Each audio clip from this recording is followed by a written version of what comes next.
Do you ever wonder why so many Social Security disability claims get denied, even when people are genuinely struggling to work? You're definitely not alone. And in today's video, I'm going to break down the top 3 reasons this happens and what you can do about it. I'm Maria Bermudez, a disability lawyer with over 17 years of experience helping people all across the country win their Social Security disability claims. If you're applying for benefits or you've been denied or you're trying to figure out what went wrong, this video is for you.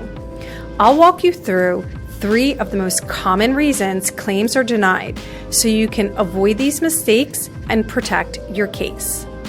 Let's start with the first reason: not meeting the technical requirements of the program you applied for. This happens more often than people think. Some people apply for SSDI, which is based on your work history, but they haven't worked enough or recently enough to qualify. Others apply for SSI, which is based on financial need, but they have too much income or too many assets to be eligible for. If you don't meet the basic requirements of the program, Social Security won't even look at your medical evidence. The claim stops right there. So before you even get into your conditions, it's important to make sure you're applying for the right program and that you meet the financial or work credit rules that apply to that program. The second big reason claims get denied is lack of medical evidence. Even if your condition is real, Social Security has to be able to see it in your records.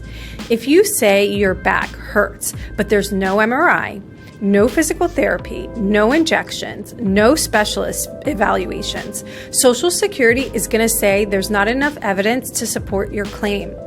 But they don't just go by your word. They need objective proof.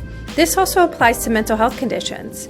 If you say you have depression or anxiety, but you haven't been in treatment, they'll question how serious it really is.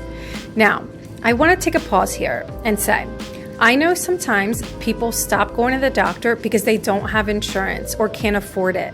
And technically, Social Security isn't supposed to hold that against you. But in reality, if it's not documented in your records, they often do.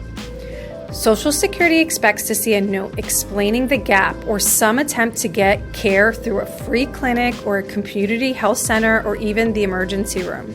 So if lack of access is part of your story, make sure it's reflected in your file.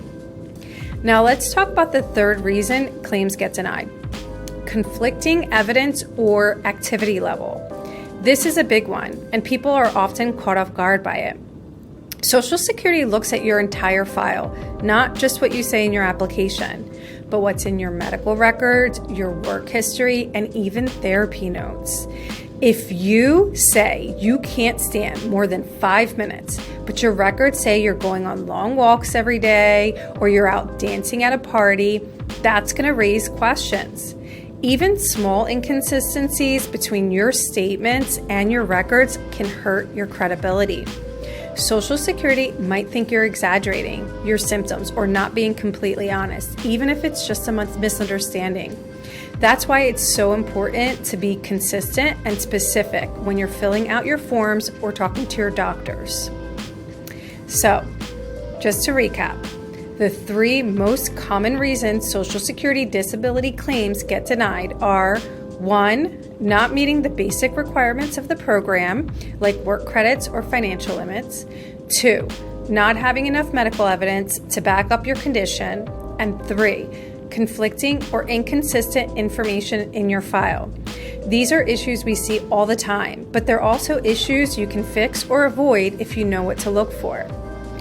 If you're getting ready to apply or appeal, or if you've been denied and aren't sure why, click the link in the bio to request a free case evaluation.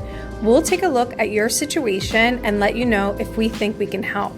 Also, if this video was helpful, don't forget to like, subscribe, and check out our other videos on how to navigate the Social Security disability process. Thanks for watching, and I'll see you in the next one.